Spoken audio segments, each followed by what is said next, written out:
Dear Diary, new entry. Subject, internal conflict. Galt wants me to reopen contact with the other mics. I'm excited to see them, but I'm worried they'll still be mad at me. What if they turn me away? You know what? No, you can't keep a mic down.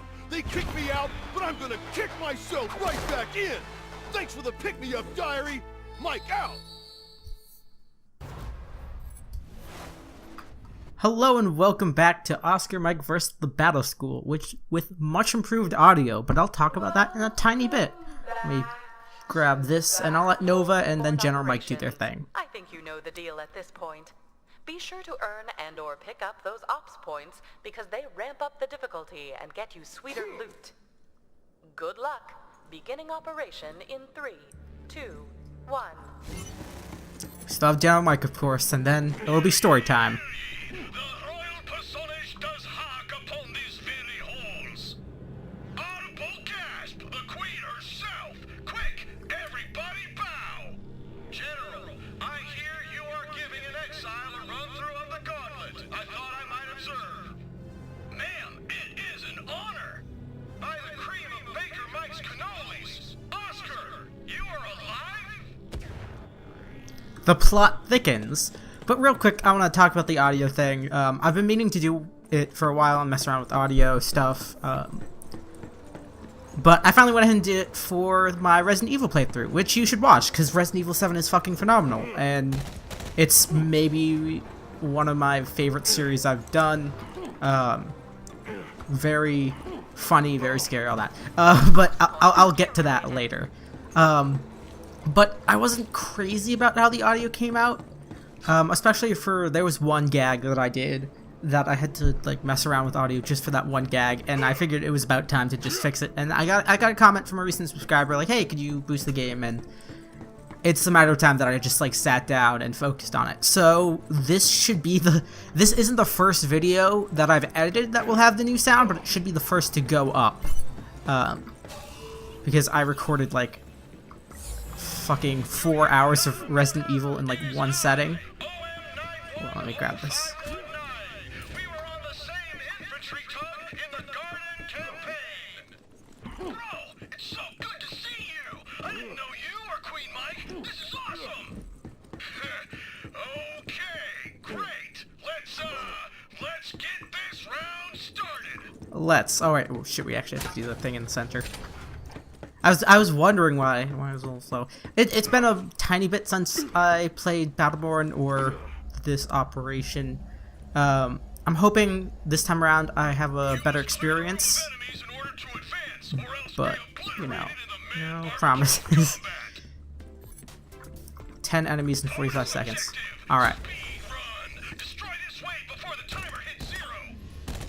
Okay, so it's not just kill enemies within proximity of each other, it's kill it before an arbitrary time limit.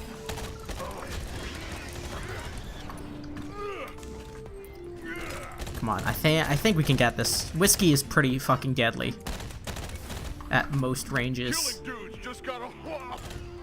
Shit. Okay, there they are. I didn't saw them far. They looked farther on the map than they actually were. But I decided to go with Whiskey because it seemed A, thematically appropriate, and just he's a great kind of easing back into the style. And I've already done Oscar Mike. If I wanted to go real easy, I would have gone with Mikey there. But Whiskey requires a tiny bit more focus up and actual attention to skill. Let's grab additional charges, like I always do. I have a pretty set build with Whiskey. A lot of characters I'll have like one or two that I'll switch around with. Whiskey is very little compromise. I tend to go with the same things every time. Once again, to bring up the Oscar Mike comparison, Oscar Mike I've played a few different ways. I tend to play him more of a medium to long range engagement kind of dealio. The thing that I'd say I switch the most is probably his ult, because I love space lasers, but it's only really good for bosses. If you still have to worry about crowd control, then it's hugely impractical.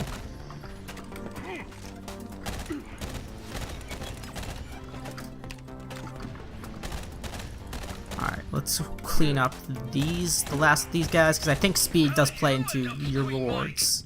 KF510541 and I co-wrote the Constitution together. He took king and I took queen. It just felt right, you know? Curious. How... Hold on, I'll let the audio play out before I... Uh-oh, looks like the next wave is starting. Better get in there. Alright, let's go with the ACOG scope, and let's go with the 3 smaller grenades. Tends to be the best for me. But I'm really hoping I have a better impression of this than the first few sessions. If you watch those, you know they were a tiny bit at best. I'd say unimpressed was probably the best adjective I could use to, or rather, adjective, adverb, I don't know. I should know that. I've actually been writing videos again.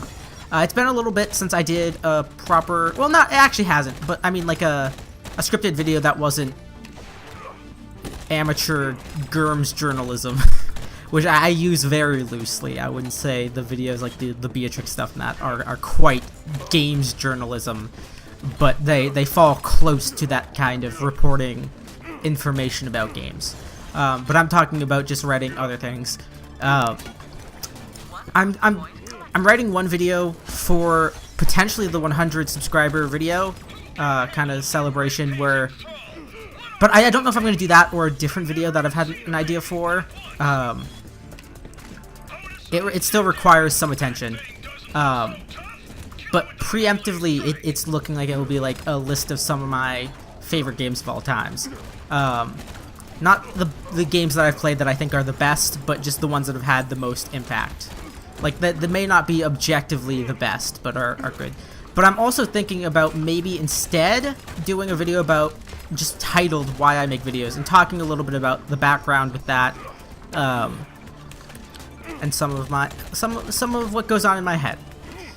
For that. But I don't know if I'll do that now or maybe for like 200 subscribers. Who knows? I'd like to, you know, do that. But we're closing up. At the time of recording, we're sitting at 96, which is fucking great.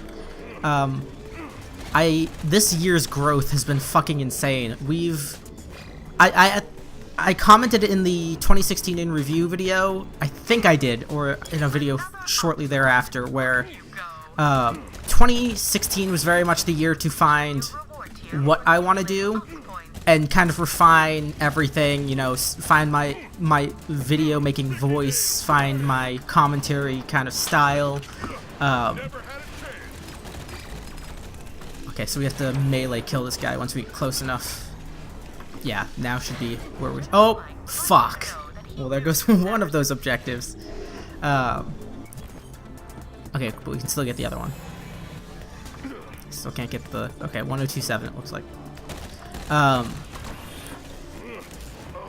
Shit, I completely lost my thought process. That supervisor killed more than my character.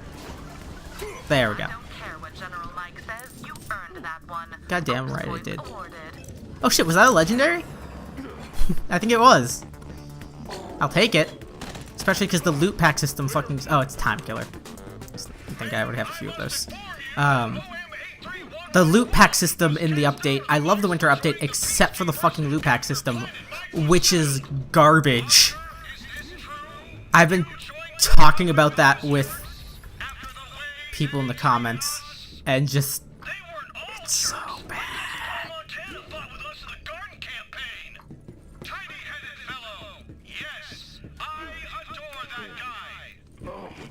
Of course, all Montanists are biologically inclined to like fucking Montana. Let's get health regen, let's get napalm, and let's get 4-shot bursts. Oh shit, we still have one more. And let's get some range, because some of the bosses tend to not be a stand in their line of fire kind of dealio. Alright. But yeah, no, I've been talking with a few people in the comments, and like it seems no one likes this the how they changed the loot packs. I would be okay with it if they were cheaper, because as it stands, I have no idea who the change is for, because they're too expensive with terrible drop rates to be for newer players, because they take a ton of credits for measly amounts of loot, regardless of the rarities. For experienced players, they cost a lot and seem to have really, really bad drop rates for legendaries. And for me, I mainly open loot packs for skins and taunts, and I still have yet to get fucking any from core packs. Like, it's kind of awful. Which is weird, because the winter update in general is fucking phenomenal. Excluding, because that includes the update itself in Beatrix. I'm counting Oscar Mike as kind of its own. It just came out alongside the winter update. It is not inherently a part of it. But like the skins, the UI changes are gorgeous. It's just really good.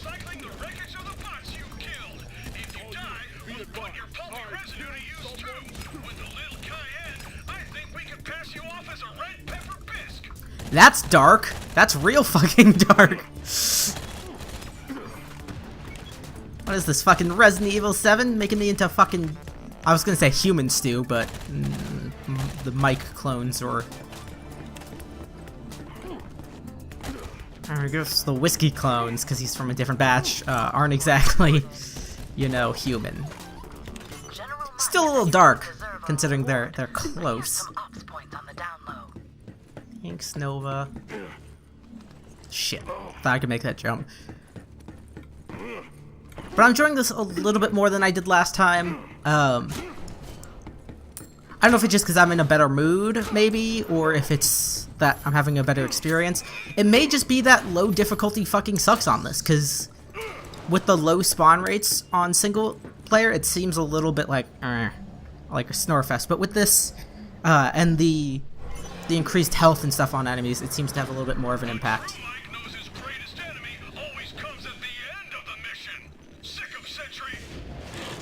Oh shit! That's new. Haikagani! It seems like a version of the Huntsman from the prologue. It's a sword sentry, at least.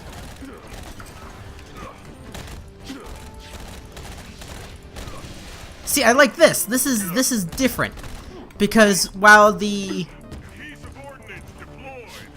Well, obviously the Huntsman was already a thing. This is obviously slightly different. It's a different model. It's a different... different model, and the Huntsman fight is exceptionally easy. It's meant to be super simplified. So like an advanced version of that fight is pretty cool, and I like seeing that. It's just the inclusion of Wolf, and also this is newish, or rather that's what the supervisor on the experiment does, whatever his fucking face is. Except I don't think he did these fucking massive missile attacks. Like, this is cool! This is what your boss should be! Don't recycle fucking Arachnus just for the fan service. Because it was poorly done fan service at that.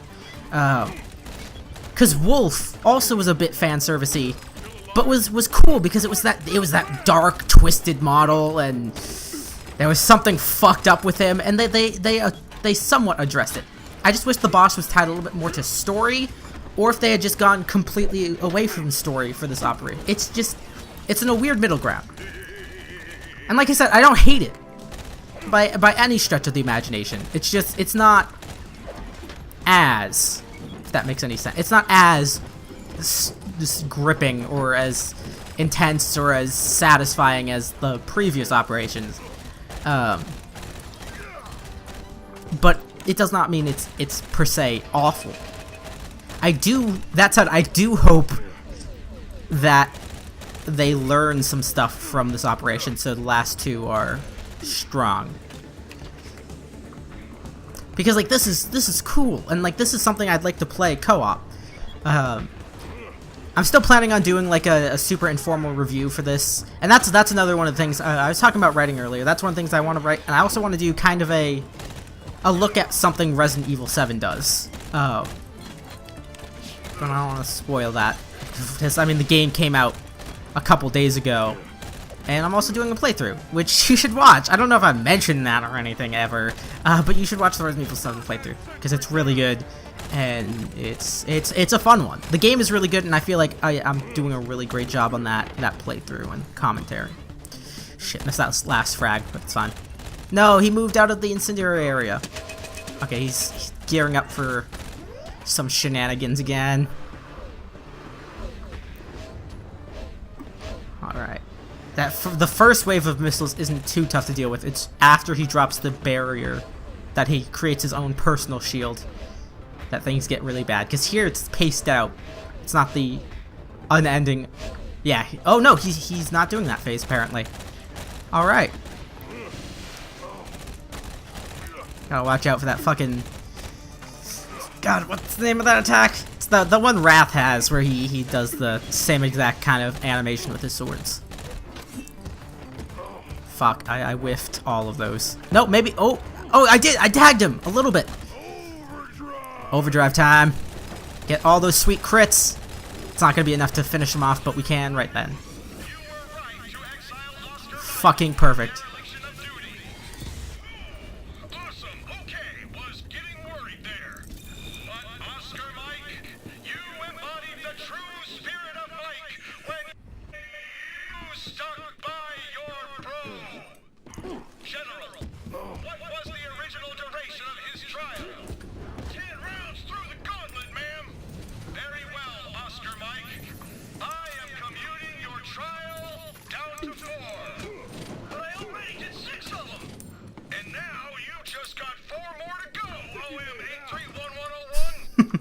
How convenient!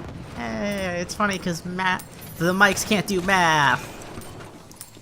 I love how their entire system of government is based around brohood. I do like that, but I wish they did they focused on at least one thing, because it feels like they stretched themselves too thin on this and just like it feels watery in every regard. It's like it's a weird way to describe it, but it feels watered, not watered down, but just like there wasn't much to it anyway, in that you don't get enough of the story, you don't get enough of the gameplay or arena feel, and I'm still upset about the quote-unquote level design. But that'll do it for this time. Thank you all so much for watching, and if you like this, consider dropping a like or subscribing. More Battleborn stuff is on the way, and as is Final Fantasy will be coming back soon. It took a little bit of backseat to all the onslaught of Battleborn content, and then Resident Evil 7. But there should be some, I don't know if it's this week or next week, but it's coming soonish again. And there's just a lot of stuff. So do that if you want. It's your prerogative, but as always, until next time, beautiful people.